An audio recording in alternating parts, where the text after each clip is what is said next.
Rather than United are back in action this weekend, we are playing Burnley at home. And listen, I know we had a 6-goal thriller, but it wasn't very thrilling, was it? Not in my opinion, at least it wasn't anyway against Sheffield United. This preview is brought to you by our friends at Parimatch, as all of our previews are right away throughout the season. If you want to skip over to that, they'll be in the chapters at the bottom. But let's get into it. Now, Burnley have struggled, I think it would be fair to say. They haven't quite been the sort of in possession, decent kind of side that they were in the Championship last season. And I kind of smell it coming. Start the season, I was like, no. I've seen this too often with Norwich was a big one that stands out. Teams that play like real expansive, possession-based attacking football in the Championship, it's a case of nerve sometimes. How long can they hold on before they have to start going a bit 4-5-1, a little bit of, we'll take a draw here and there, and it totally changes their mentalities.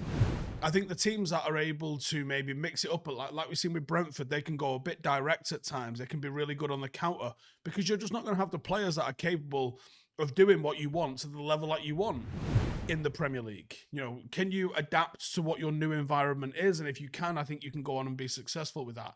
This year, Burnley haven't. And I think it's really interesting how they've stuck with Company. They've stuck with him and they've allowed him to stick to his principles when it comes to coaching. There has been more changes. We're seeing, you know, rather than the 4-3-3, it looks a little bit more like a 4-2-2 or maybe even a 4-4-2. That change came with a little bit of a tangible fear that Burnley are going down, and I think that's a very real fear for them. But they're not necessarily going down without a fight, and I think that's going to cause us some decent problems this weekend. Now, Burnley have a real willingness to try and build out from the back. They often play or start in the shape of a back three, then look to spread it out and provide options for each other to play out. The keeper's very key in the process, and that's why they went for James Trafford from City, because he's got excellent ball-playing ability with his feet. They are patient, they'll keep it simple, and that is how Burnley did well and exceeded in the Championship. Now, Company likes to see positional fluidity at all times. Often with Burnley, you'll see their forwards acting as an all-action forward line, but then they drop deep into midfield and they can make direct runs, they can open up space, they can even switch roles with each other. And dragging players is the key for Burnley's forwards. They thrive in causing disruption for the opposition defence, and sometimes it's just enough to create a gap for a player to run through. Burnley also have earned a bit of credit for their ability to spring out with defence splitting balls into dangerous areas. It was a trademark of their play last season. It was the most dangerous aspect of their play last season. And they've just not quite been able to hit it with the same regularity as they're coming up against better opposition in the Premier League. But they'll find ways to get themselves overloads in certain scenarios. They'll put 5 in against 4, 3 in against 2. And as soon as they've got that overload, they'll play those balls. That's obviously a lot harder to do and a lot harder to find, where the recovery from opposition defences is so much better and the organisation is just that level better. But they do look to try and deploy the same sort of rapid players, though, and that's where the tempo begins to really turn up. And they are, make no mistake, a tempo team. They have patient possession. You can see the influences with the way Manchester City play, especially with the sort of aggressive motion that the ball moves in. But at times they can lift that, and they can go a little bit direct with it, and they can be a little bit dangerous with it. And I think this is a tough game for United. Now, they are a Championship side, 1-11. There's no one in there that I think screams Premier League quality, I don't think. Maybe Assignon. He's looked a bit of a threat despite the bad results. Currently on loan from Rennes, having performed well in Ligue 1 and in the Europa League, actually. And he's only had 11 Burnley appearances. In that, he's got 2 assists and 1 goal. He started out as a forward, and he's transitioned into a right-back, where he's showing some real good qualities. He turned Sheffield United inside out in their 4-1, got himself a goal and assist in that game, played the full 90, and did his defensive duties really well. I think he's a confident and a hungry player, and he could be someone that looks to make something happen at Old Trafford. In terms of the United 11, again, Absolute lack of options going down here. Absolute lack of options. Onana in net. I like Delo at left back. I'm going to keep him there, keep Wan-Bissaka right back. I think it'll be Casemiro and Maguire just to minimise the disruption. I don't think it'll be Eriksen again, even though I thought Eriksen had a fantastic game controlling the pace. I just don't know what his stamina situation is saying. And to me, that is a weakness in his game, is that he just doesn't have the legs to do a long day at the office. Now, I could make the case that you start with Eriksen and bring on McTominay later on. I've just got a sneaky suspicion because of the sort of tempo that Burnley want to play at. Even though this isn't like an old school Sean Dyche Burnley where you bring Scott McTominay in because you're going to need that sort of height and that sort of physical awareness. I can just see him bringing in Scott McTominay to have a little bit more legs, almost chasing the ball, because Burnley now, they play a totally different way to the Burnley stereotype. And that's thanks to Vincent Kompany. I could make a case for it being McTominay with his legs, and I can make a case for it being Eriksen because of how he controls the ball. I would like it to be Eriksen, see how he controls the ball. And I think there's a lot that Mainu gets to learn from him. And also, Mainu can push on a little bit, even though defensively Eriksen's nowhere near Scott McTominay. He does seem to sit that little bit deeper, allowing Mainu to push on, whereas Scott McTominay, even though he would be far better deployed defensively, we've seen him do phenomenal defensive jobs under Erik ten Hag, seems to be like this sort of 9.5, 10 kind of character that just gets forward and totally abandons his post. So anyway, that's the midfield. Eriksen or McTominay alongside the ever-present Mainu. What a season he's having. Bruno, Garnacho on the left, Højlund up front. And can I please see Ahmad given a shirt? Please, from the start. I don't see what you're seeing in Anthony to warrant him starting.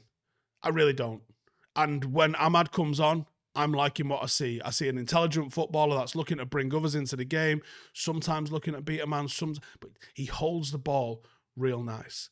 So can we have a bit of that in this game? Can Ahmad be given a shirt? Because like Anthony's coming on doing fucking nothing and then getting another go. That's not right, man. That is not right. So that's what I want to see. Ahmad start. That's what we want. Match winner in this game, Bruno Fernandes. In the tough periods, the responsibility falls on the captain to lead and pull us out of the shit. He stepped up at Wembley. He stepped up again against Sheffield United. It's time for him to step up again and show what he's all about. I don't think... I understand on one level what Roy Keane is saying, but also Bruno Fernandes is a winner. And he's been one of the best signings, if not comfortably the best signing in the last decade at Manchester United. He would have been someone that maybe didn't wear the armband in a Roy Keane or in a Manja Vidic team, but he would have absolutely been someone that they loved playing with because he gives no less than 100% in every single game. And I think he'll be vital in this match today. He's having an extremely productive goal and assist season. And if Burnley try and block us, Bruno's going to be the man to break that down, either from range or with a nice little through ball. Like I said at the top of the show, this is brought to you by our friends at Parimatch, and I have another exclusive bet boost that you can't get anywhere else. And my bet for this game is going to be United to win, Højlund to score any time, and a Bruno Fernandes assist. That's been boosted from 5-1 to 6-1. So if you put a fiver on it, you're going to get £35 in return if it wins. And if you'd like to get involved, all you got to do is click on the link in the description. And remember, prices are subject to change, and to participate, you've got to be at least 18 years of old. And we all know football and United and the Premier League, totally unpredictable. So a little bit of fun to enhance your enjoyment of the game. Once again, exclusive to myself and Parimatch UK. Click the link to get involved. Or let me know what bets you're going for in the comments. Then how do you beat this Burnley team? Well, they are beatable, hence why they are staring relegation in the face. You can overload them, but you're going to have to work to do that.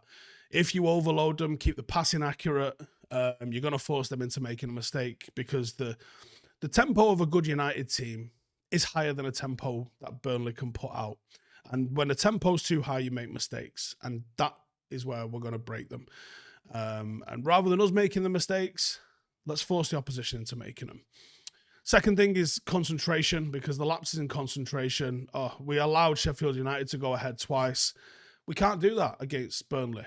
They are better than Sheffield United. Not by a lot, but they are better. They could really, really hurt you. So the players need to focus, not for 50 minutes, not for 60 minutes, not for 65, 90 minutes. Make a statement out of the game. Go on and push and finish the season on a little bit of a high. It's been an awful season.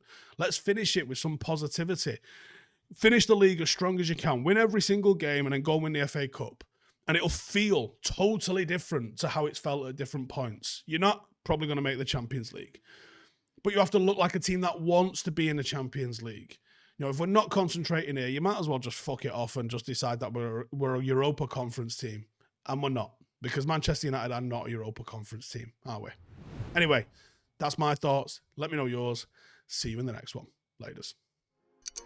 Hey, thank you for watching the video. If you are new around these parts, then don't forget to subscribe. My channel is proudly supported by my community on Patreon. If you'd like to get a little bit of extra content, a Discord group, meetups, five-a-side games, weekly podcasts, behind the scenes, and even an occasional bit of transfer news as and when I get it, then for the price of a pint, you can show your appreciation for the content that we make and get some goodies for doing so as well. Check the link in the description or click the button right here. You'll also find all of my socials here too if you want to follow me on any of those platforms. Nice one.